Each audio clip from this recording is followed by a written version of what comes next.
Not sure this is worth recording. No change there.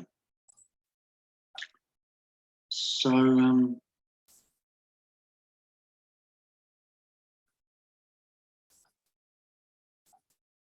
I feel I maybe should talk about the lack of control.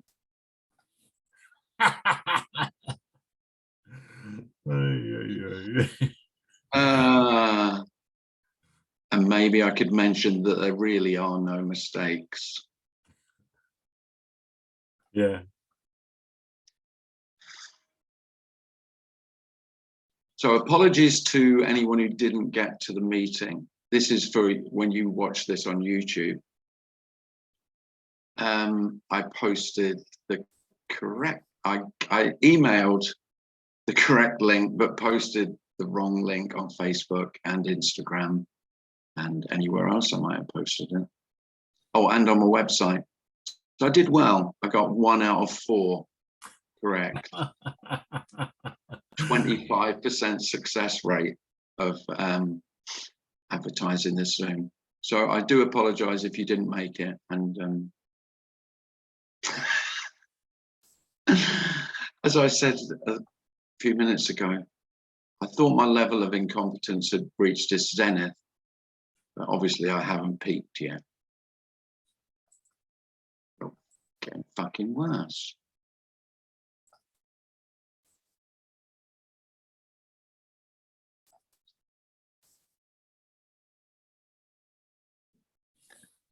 Yeah.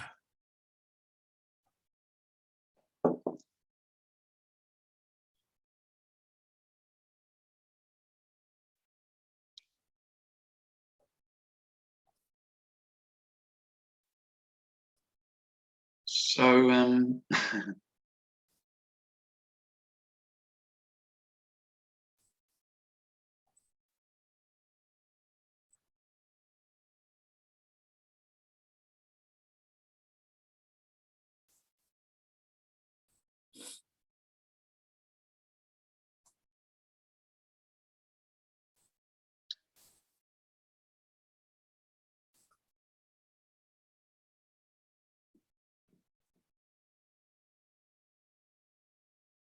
I like to talk about the downsides of this,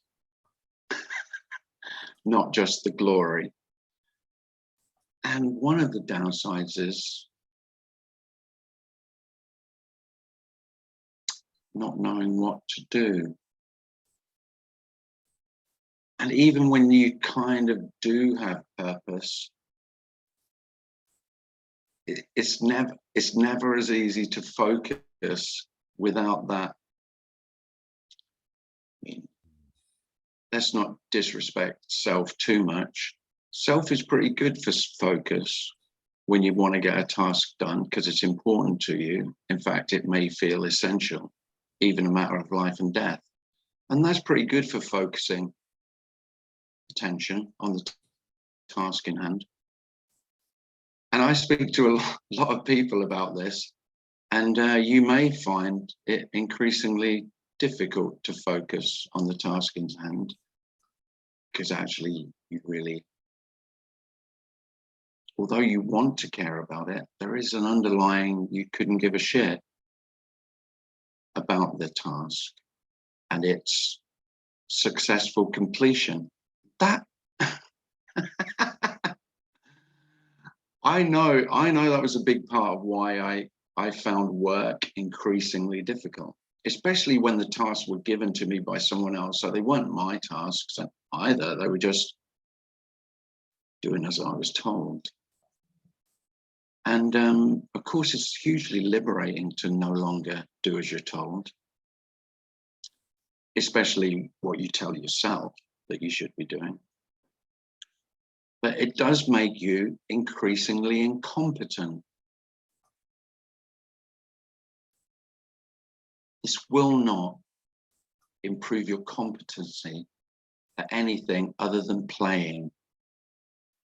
Playing seems to get a lot easier.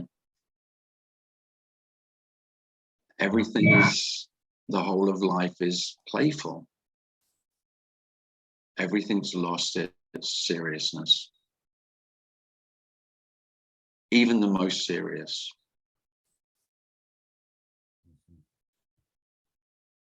Because for me, you know, even trivial tasks can feel like a matter of life and death, that I do it correctly, that I don't get criticized, that I'm seen to be competent.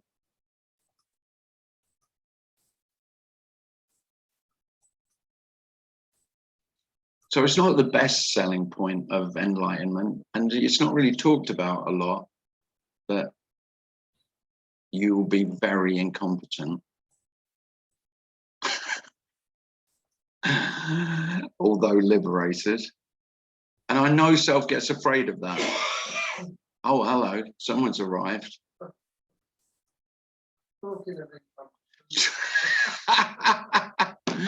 Talking of incompetent, my brother's arrived. He's made me cough now. Heck's sake.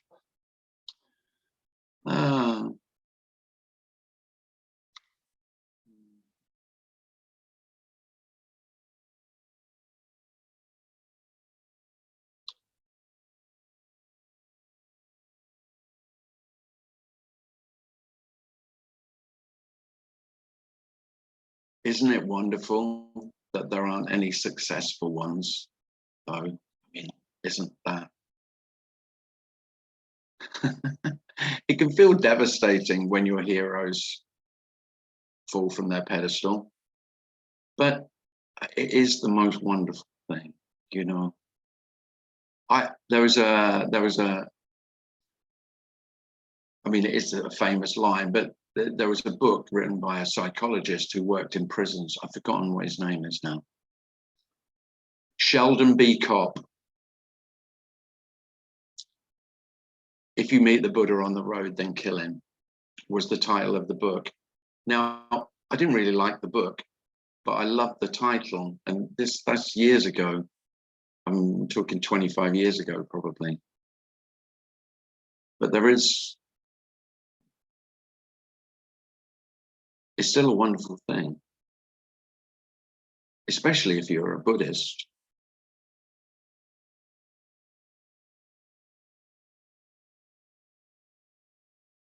Everyone has to go.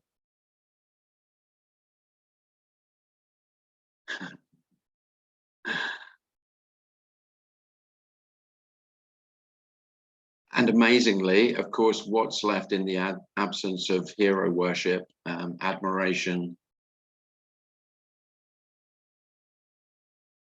and that sense of inferiority, in place of that is love. The most simple, not in love, just the most simple love, that every single human being cannot succeed in the task that they've set for themselves. There is no success, is the liberation, not the absence of failure. And of course, what I did and what most of us have done most of our lives is tried to avoid failure, hide from failure, disguise our failure.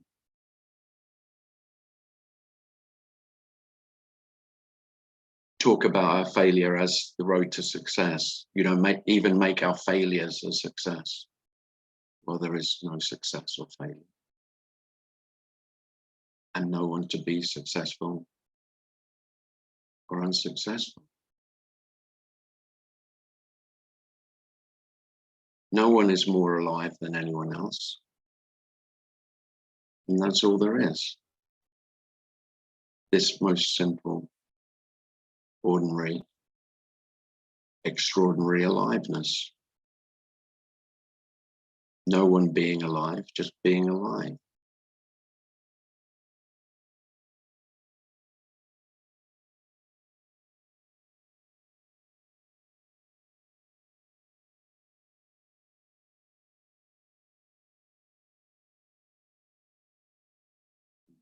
You could not possibly have more or less.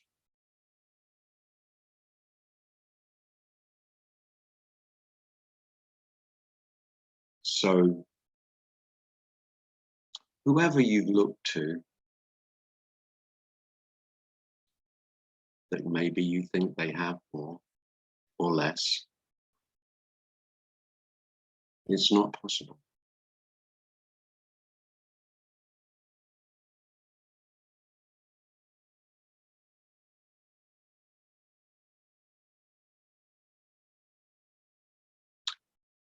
And contrary to everything we've always been taught, impossibility is freedom.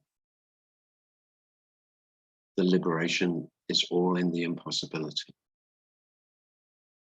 of anything else, anything at all.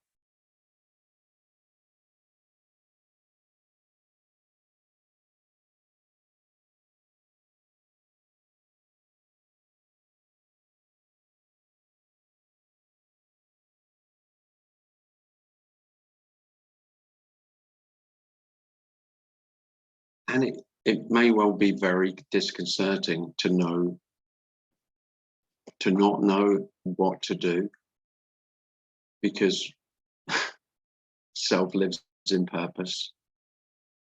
And if that seemingly dies, it doesn't die, it just stops appearing, then almost inevitably there will be, well, what the hell am I going to do now?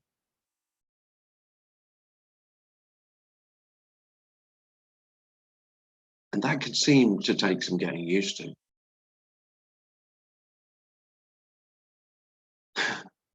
But I have to say, it's nowhere near as bad as it sounds.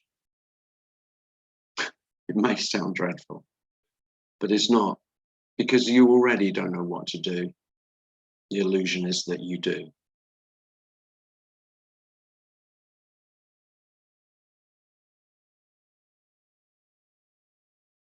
You have no idea what to do.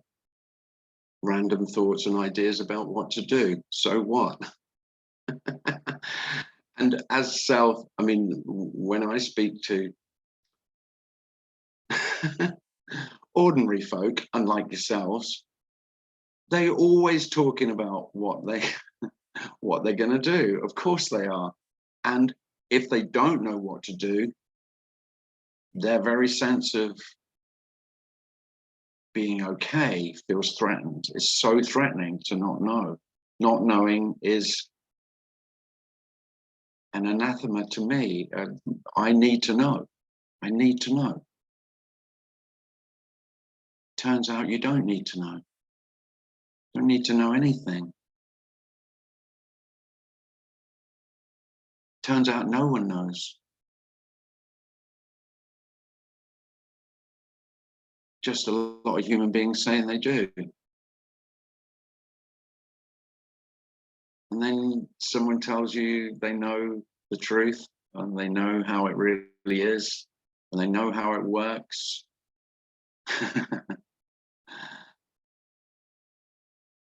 You just smile.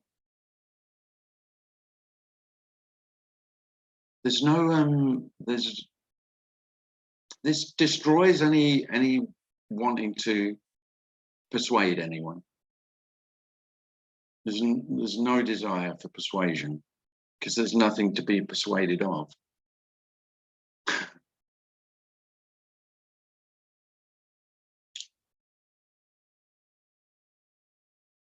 Not knowing where you stand is a beautiful standpoint because there's nothing to defend.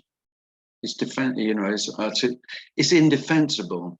Nowhere is indefensible. You can't defend nowhere.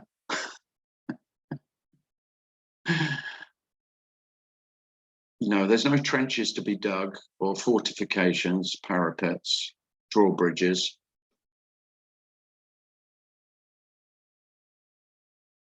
No weapons. No suit of armor required.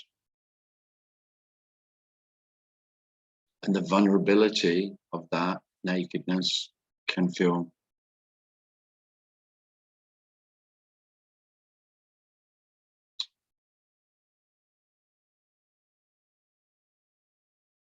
wonderfully naked.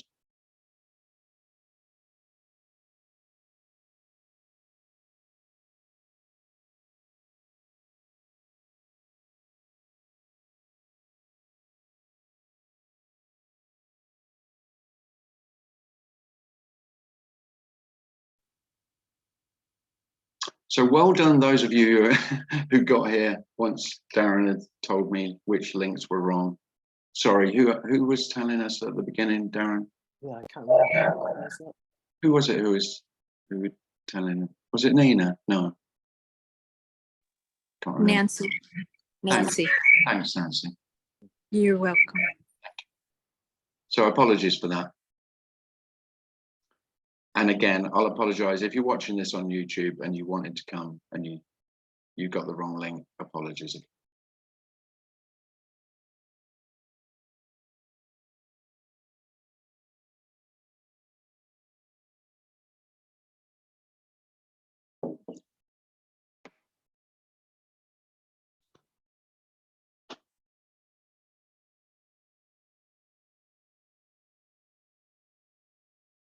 Oh, I like Marcus's view. Look at that. Is he in Norway still? Oh, yeah. Is that out of your window, Mark? Oh, he's on the edge of a cliff. Yeah. Oh, look, is that Krista?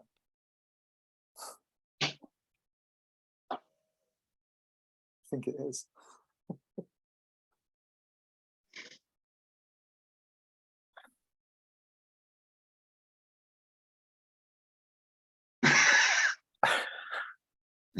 Is he trying to pretend that he's rock climbing, but he's just lying on the ground? Yeah, that's what he was.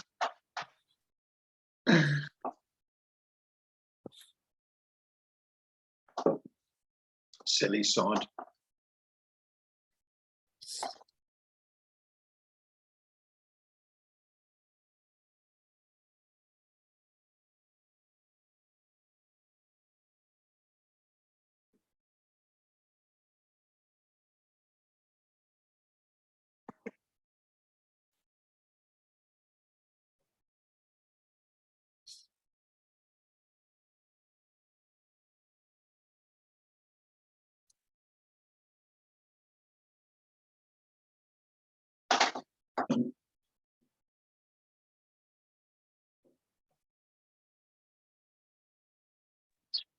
Hi, Tim. Hi, Natalie. Hi. That's so funny. Like I was talking with a friend last night and he said something about goals. And then we both started laughing and I was like trying to think, what are my goals? Like, what are the goals? What? I don't have goals. What's happening?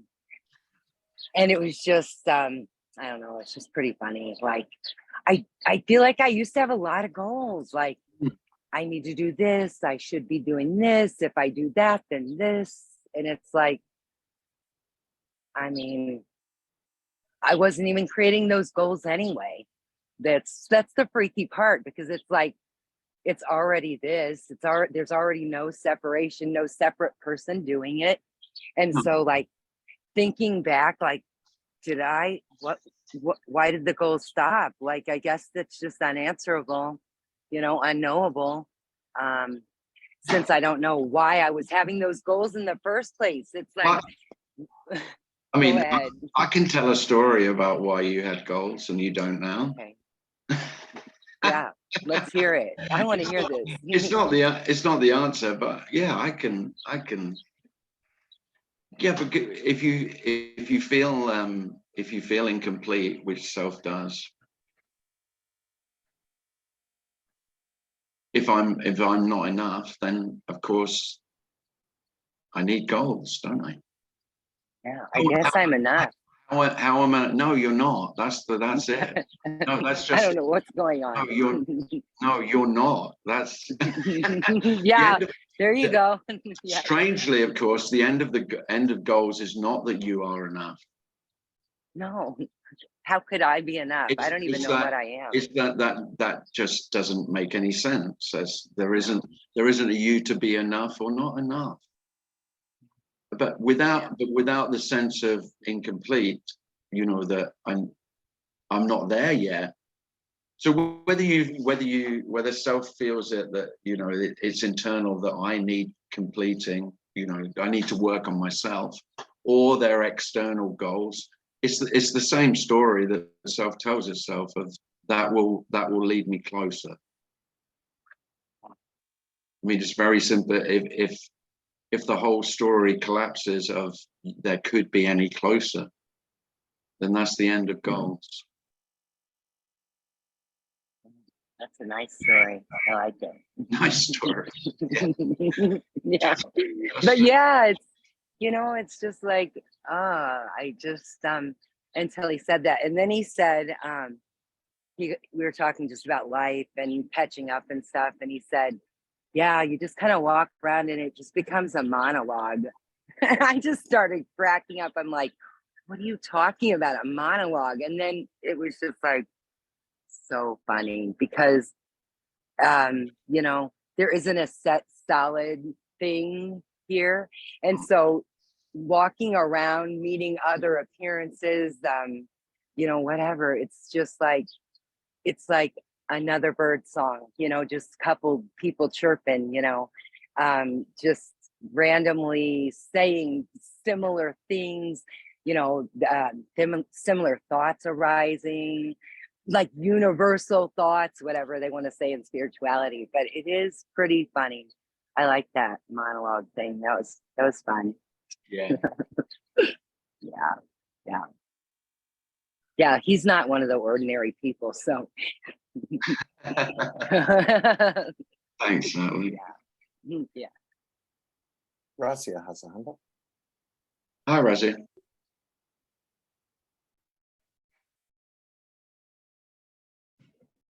Hi. Hi, Natalie. Hello. Hi, Tim. Yeah, this love is so amazing. When Natalie brought up those goals, it's like that is one of the things now. You have to have a goal, in life. And I had no goals. It was like life was just happening on its own. It's just unfolding spontaneously, And I kind of got to like just loving like that, like taking each day as it came, each moment as it came, and just enjoying it. Then I remembered, when we went to India, my husband and I went to India with this group of people. And then my husband, they wanted to go from Delhi to Mumbai. And then the leader of the group booked the train, and that was like a 10-hour journey, and everyone was so angry. You could take the plane and you could get there in an hour, Right. And now it was like a 10-hour journey, and you could feel that anger that was there and that upsetness. And then I just sat there and in the plane, on the train, and enjoyed it. It was like I could feel their anger, their whatever. My husband never stopped complaining the whole trip. But there I was enjoying every moment of it. It was just so beautiful. And then I remembered, then we took the bus now, and the bus broke down. And when the bus broke down, now people are upset the bus broke down. And the funny thing is, everything that happened, although it was like people would say, oh, it's the worst thing that could happen. But for me, it was like the sheer fun of it all. Like one day you're going to sit back, and now like how I'm sitting here and telling you about this. That's that little things that go wrong in life, that little things that upset you. Later on, you look back on it and you say, hey, those were the moments. I remember we were sitting on the bus and it was dark and there were mosquitoes around, and the mosquitoes were biting all of us, right?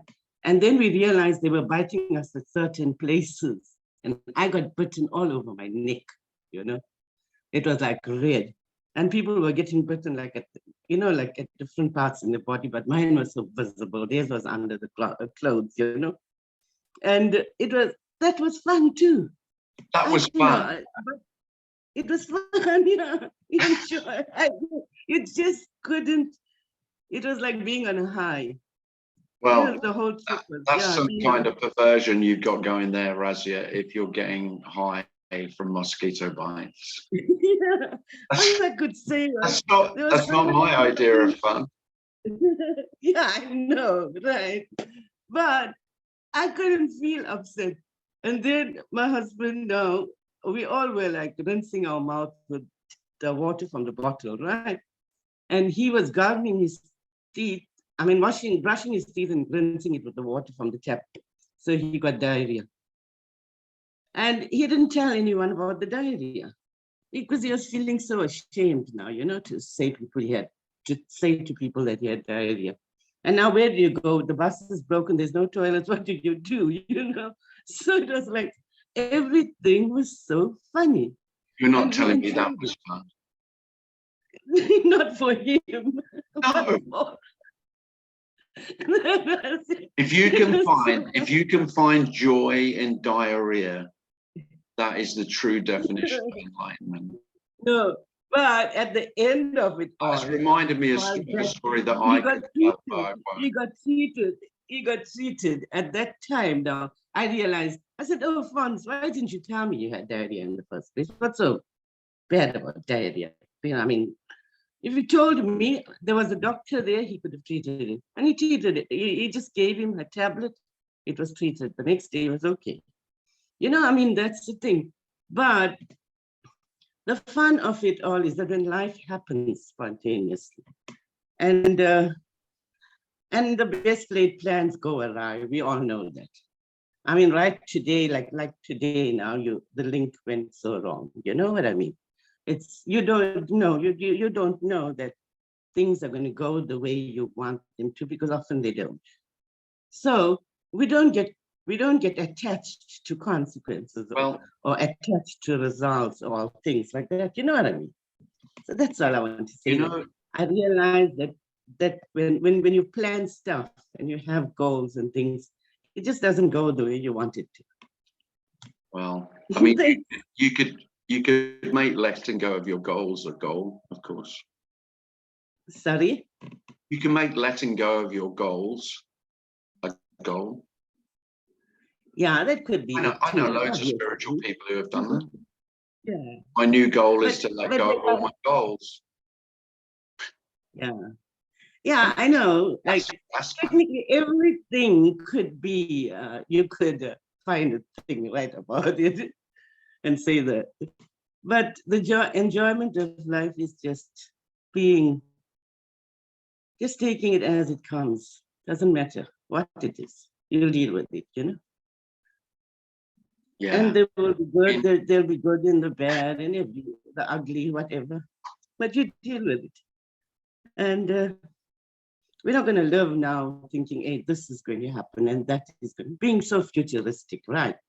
Some people are so past oriented, thinking, oh, this went wrong in the past and that went wrong. I have to take all these things to avoid that happening again and stuff like that. And then that's so much of thinking, right? And then what we do is we just say, hey, if it happens, I'll deal with it, whatever. Yeah. Thanks, Russ. Yeah. Thank you.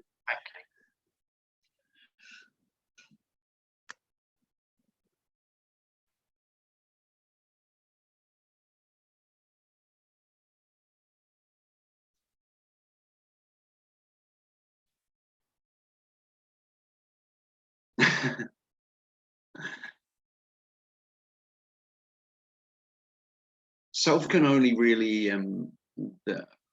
as me, I can only imagine this as a goal. Goals are imagined.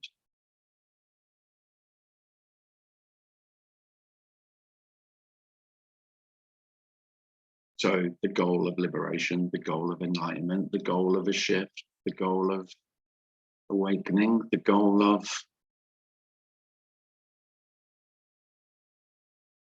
I am amazed how many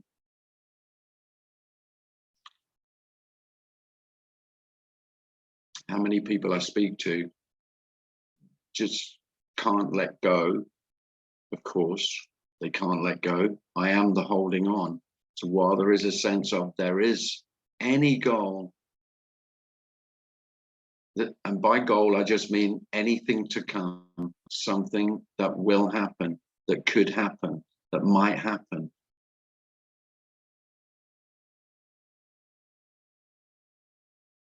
No, I'm not saying it's wrong. What I'm suggesting is it's inevitable. If there is a sense of, I am the one who is still on the road, I'm on the journey, I'm on the path, I'm moving towards, seems like I stopped for a while, but now I'm back on it,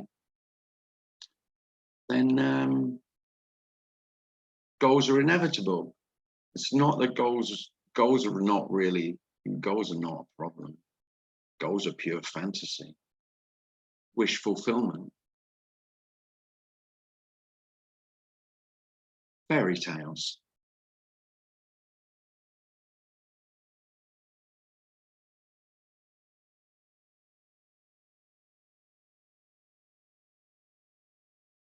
All fairy tales.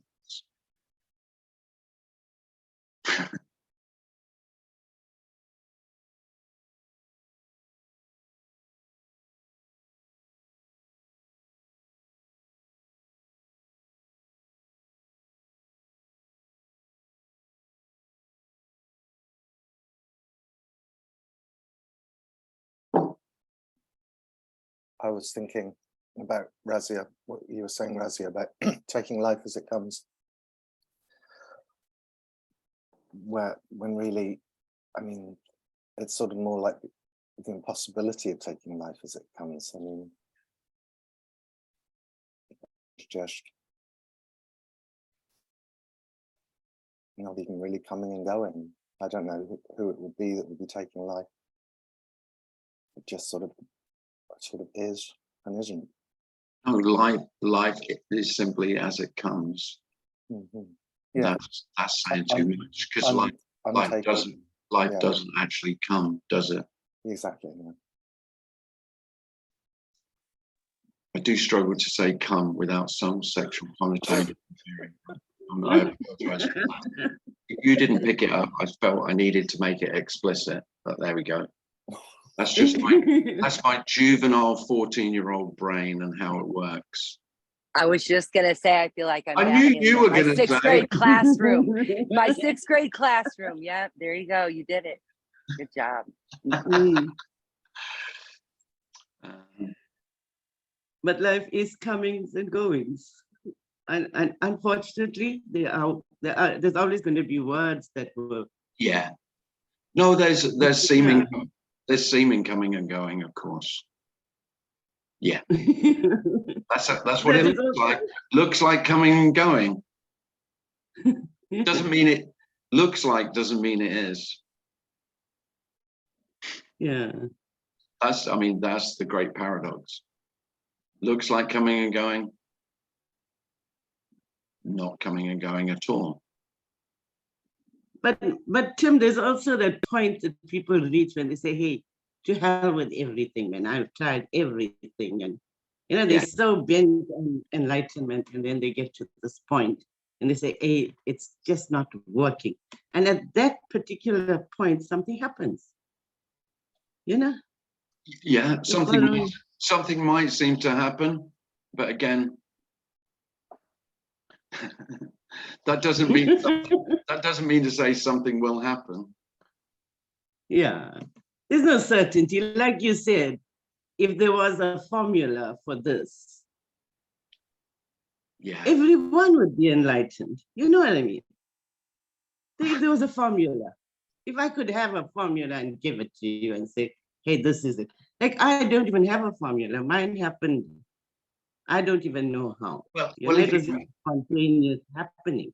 Well, there is a formula. There isn't a formula, Razia. There are thousands of formulas.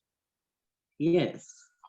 There's all the religious formulas, then there's all the spiritual guru formulas, then there's all the psychological formulas, then there's all the there's all the parapsychological formulas. There are endless formulas. I mean, human Like- beings, we're really good at coming up with solutions. And formulas. We're yes. really good at coming up with formulas which propose to be a solution to a problem. Well, what if there aren't any problems? Yes. UG Krishnamurti, he was following Judo, Judo, I can't get. But he was like there all the time. And then the moment he got fed up and he walked out of the tent, he had this big calamity, he called it, right? You know what I mean? And then there are people like, I watched like the videos when people were like sitting with Papaji. Suddenly they were all awakening. You know, there's people are awakening while it's happening. So there's nothing, there's no way, particular way that enlightenment takes place or whatever. Well, I don't. Yeah, I mean, I mean, obviously, I'm not speaking about a formula. There could not be a formula to everything and nothing. Yeah. But I also want to suggest that there isn't any awakening. There can be a seeming awakening, and there can be a seeming enlightenment, and there can be a seeming shift, just like there can seem to be anything else. yes, it's But all apparent. the problem we have is that making it into something extraordinary, Exactly. and it's not. It's the most incredibly ordinary. Life is more ordinary, and in that, everything is extraordinary. I know it sounds stupid, but there we are.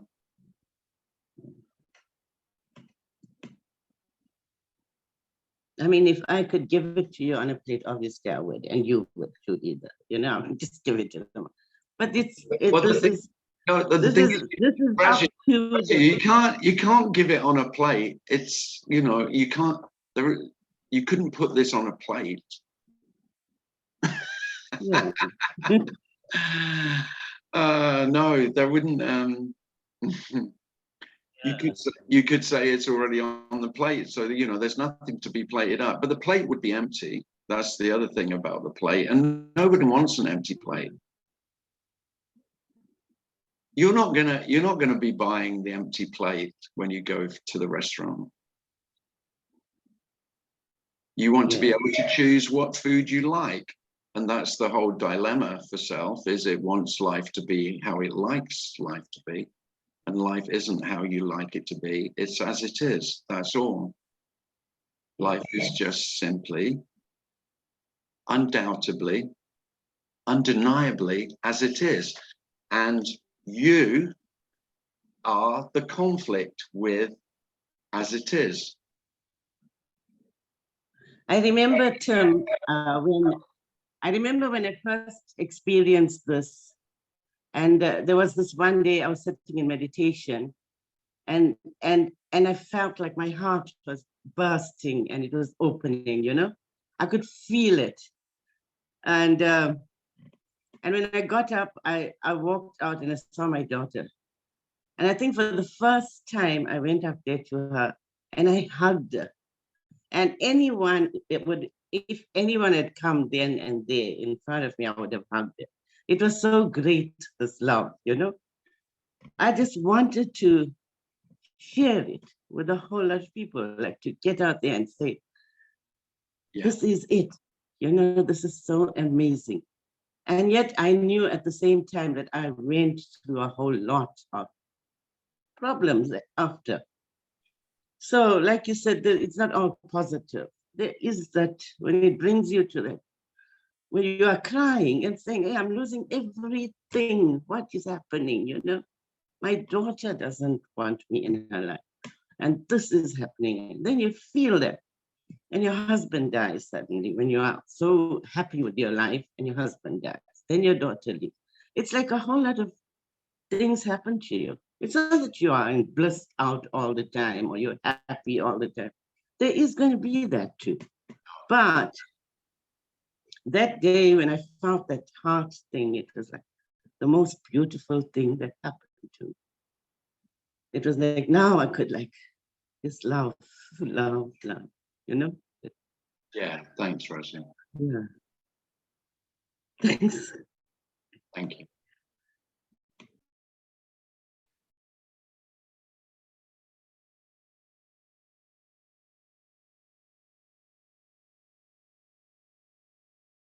Well, because we started late, we'll go on till about 20 past, I think.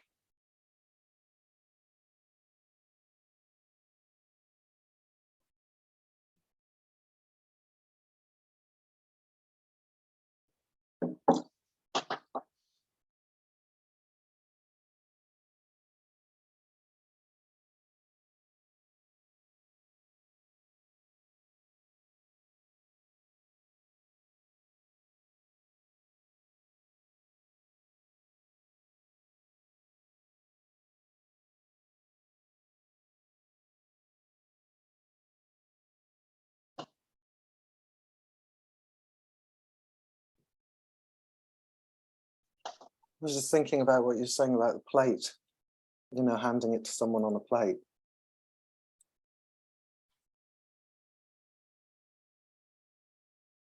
What would you put on it? That's what I was thinking. And it's really the wanting of what's on the plate.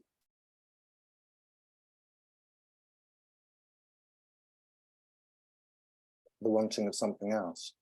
Yeah. What's on that plate? There isn't anything on it. No, I said, I mean, you can't sell this. You can't sell an empty plate. No. People want food. Mm-hmm.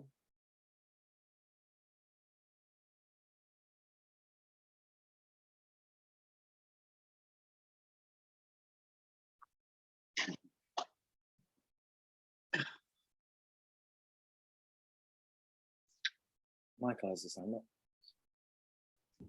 Hi, Michael. Hi, Tim. There seems to be an intellectual understanding of this.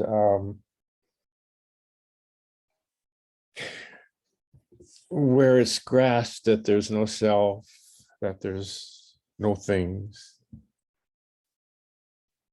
And that seems to be almost a counterfeit of what is thought of as an enlightenment. Years before, I had read so much that I could speak the lingo. I could talk this stuff. Mm-hmm.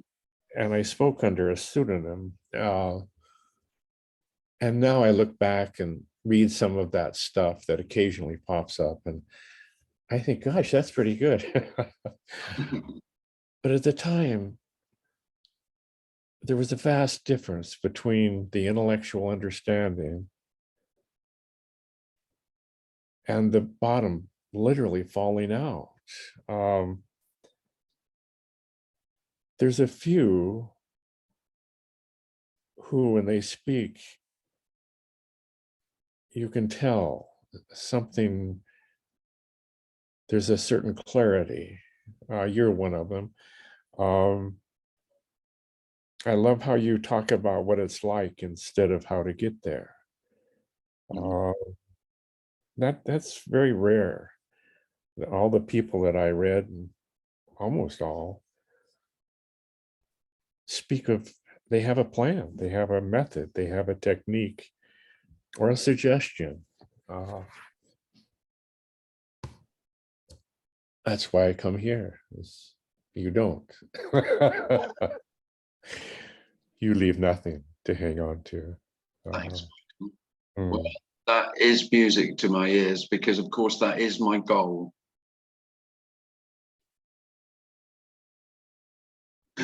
As we've talked about, there are no goals. Of course, that is what I'm in. That's my intention, is to give no direction.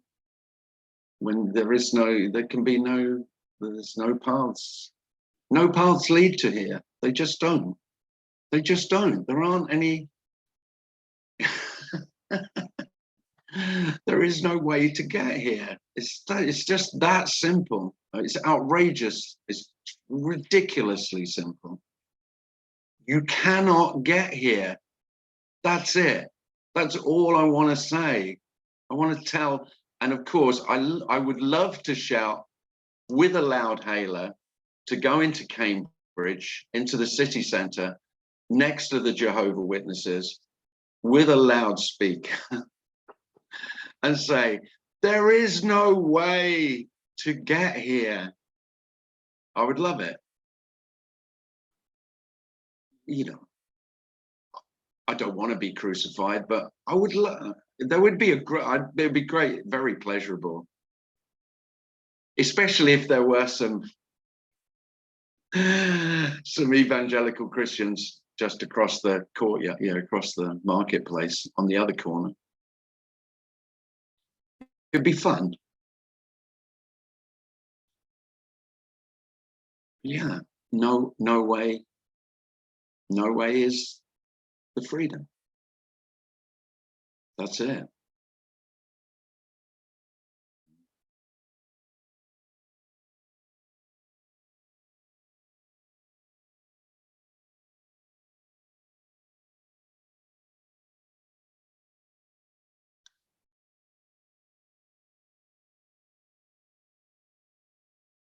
Thanks, Michael.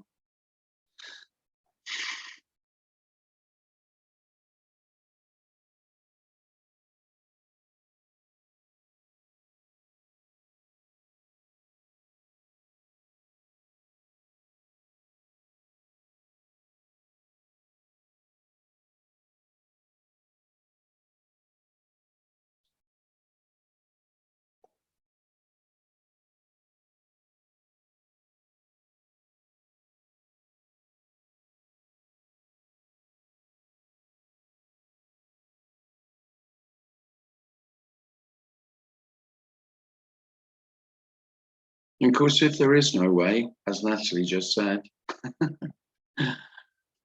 this doesn't make any way wrong. I mean, all ways are liberated. Always. When there can be no right way, when there is no way, then belief in a way, conviction in a way, is all innocent. Innocent children trying to find their way home. There is a real innocence in all of it.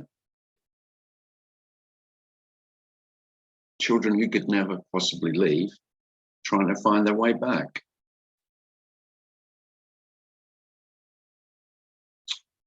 And if you see always like that, then you can be moved to tears by anybody's story and how hard they've tried to find their way. It's all so incredibly moving. It's all love, trying to find your way back to love, back to Eden, back to whatever fantasy you had of where you once were.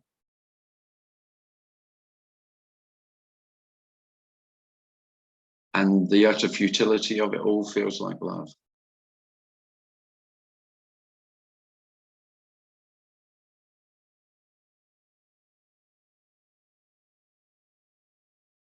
Joel has his hand up. Joel. Hey, Hey, Joel.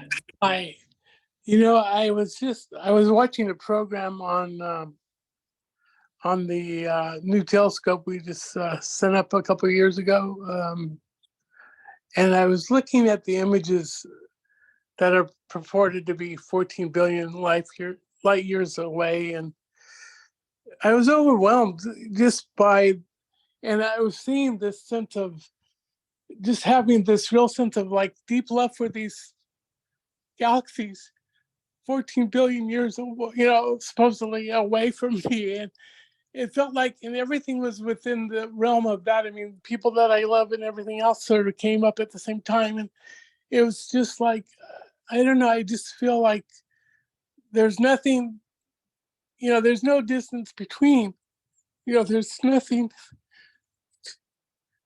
Oh, there's no distance between. And yet sometimes I feel so alone too, you know.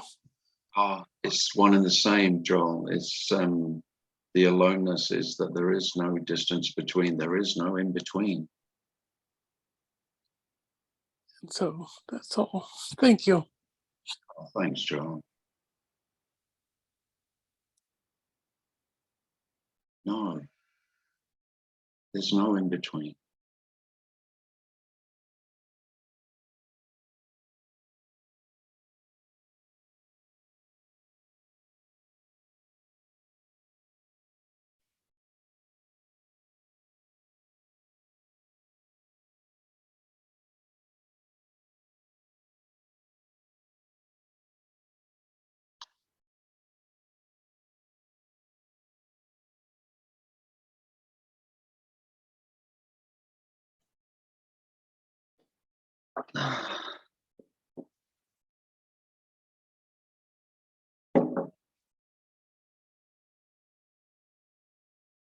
Michael?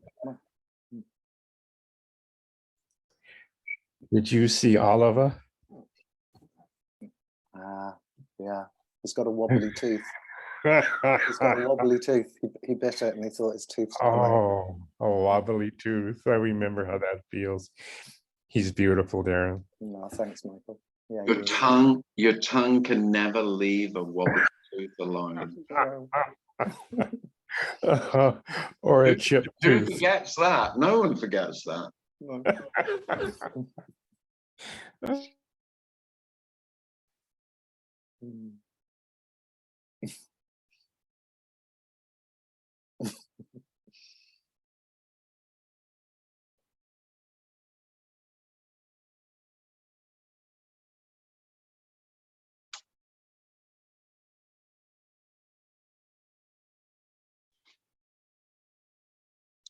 Larry.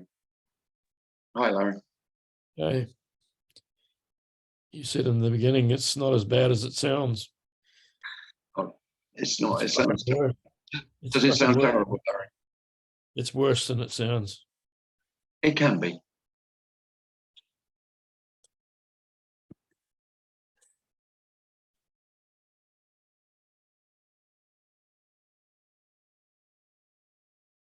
Are you finding it worse than it sounds, Larry?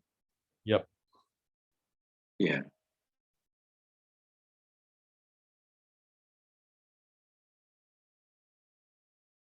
And being incompetent when you're trying to find a place to live is not ideal. No. No, no. It's best to recruit someone competent to do that. If you can.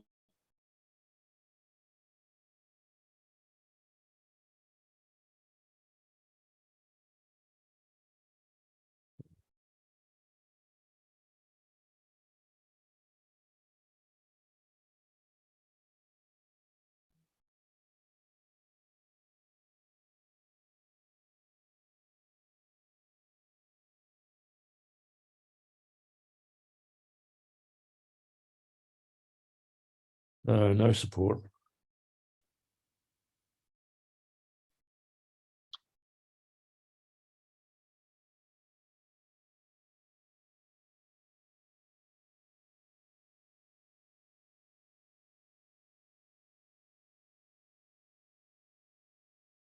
You're on your own, Larry. Yep. And way more alone since getting into this. Yeah. Is everything. Yeah. Everyone and everything is dropped away. Yeah.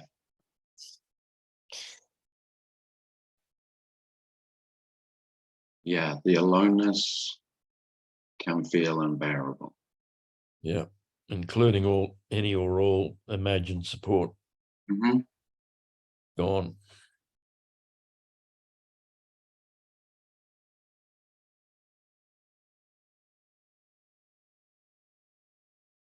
And no goals, of course. Whereas before, there was always a plan. Yeah. Well, I mean, there can still be a plan of finding somewhere to live, Larry. Yeah, but nowhere feels like home, so to speak. Well, no. If there's only home, Yeah, that's right. then yeah, you won't find physically places will never feel like home as they did to me. Definitely not. No, not in the same way. No. No, because there's only home. Nowhere's more home than anywhere else.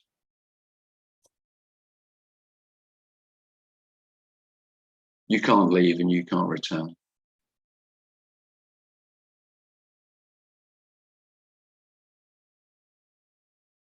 Yeah, Tony was saying that the individual can never find home because the individual is always looking for home. Yeah. He had a few good lines.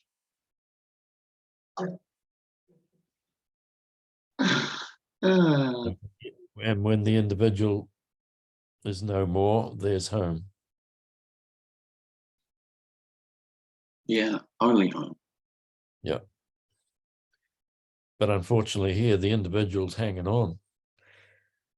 Yeah, well, that's Hanging on. that's his job, Larry. Yeah, hanging on for dear life. That's all he's good for, hanging on. Yeah. This is, you know, that's my job. I'm hanging on for dear life. Yeah. But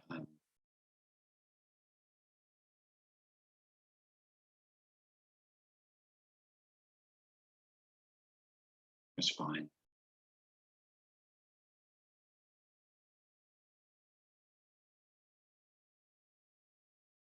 And it's no way of backing out of this, it seems. Well, it certainly can feel that way, you know, if you get bitten.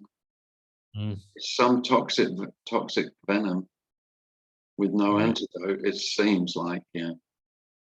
I do know people who've seemingly backed out for years, you know, got busy. Yeah. You know, that's the main antidote. Self gets busy again. Yeah. That could seem like a reasonable delaying tactic. Yeah, I think that's happened.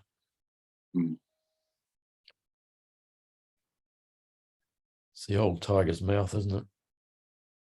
Yeah, it's a bit cliche, but yeah. Turns out you never had a head.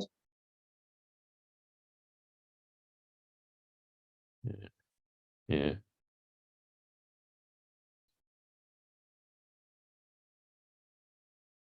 Yeah. You just want to say sometimes you're all fucking crazy.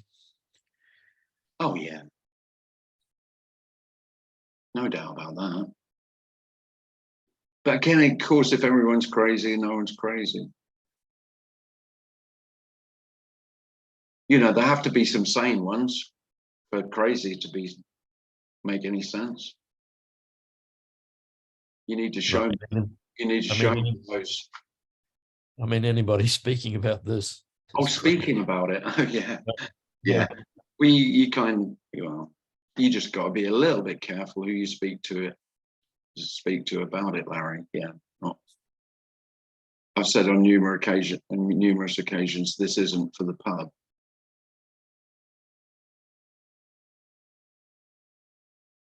Or the Women's Institute.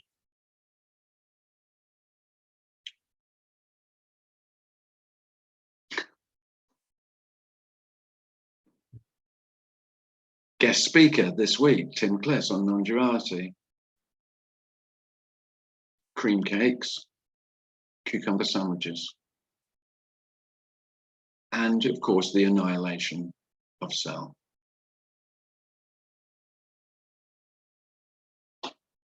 I may make a little poster and put it on the village, on the church room where the Women's Institute meet. Next to the cafe where my book, This Deafening Silence, has sat on the shelf. Local authors.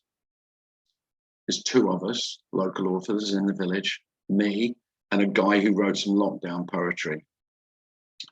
Now my books have been, there's 3 books. They've now been there 2 years and 8 months. Mhm. Sales, 0. Oh, I see. You know. Yeah. So I go in the cafe and there's people who have just thumbed through the first couple of pages and then they go, here he is. Crazy fucking Tim. Yeah. He's in the cafe. I bet he's going to order a full English breakfast. They're right every time. Without fail. As if they're psychic or something. Oh dear, yeah, it's not. It seems to swing from really seeing this message as the only, as the, yeah, yes, this is it. And then wildly swing to, fuck, this is just madness. Yeah. You know, the next day is, Yeah. these Oh, people are, I mean, I did try and run from it. I genuinely, I did. I mean, I really did. It's fucking everything up. I need to knock it on the head. yes, yes. Yeah. Everything was relatively secure, you know, and now everything is completely insecure. Absolutely. In the most absolute way. Yes, absolutely, absolutely. Of course, I mean, you could say this is the ultimate miracle, that when there is absolute insecurity, when there is no possibility of security, by security, I mean, I know what the fuck is going on. That's what I mean. Mm. And that's an impossibility, because that's all security means, really. There is, and there is none. And it's not that I don't know. I don't doubt that no one knows. So there's no one to ask. You can't, there's no point in asking another human being for any fucking help whatsoever. Nothing. They know no more. I know fuck all, and they know less. Yeah. There, and so amazingly, I mean, this is, you could say this is miraculous in the absolute insecurity. There is no requirement for, because it's impossible, there's no desire for security. I mean, it is, that is such a simple miracle, but that is miraculous. Because security isn't possible, then it simply dies. The whole setup of I need to keep myself safe is what dies. There is no me that dies, that's what dies. All that effort, all that fear, all that anxiety, all for nothing.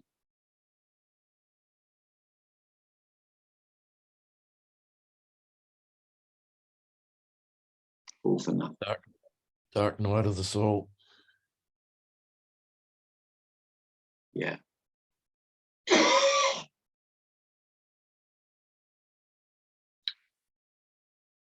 Well, I wish you well, Larry. Thanks.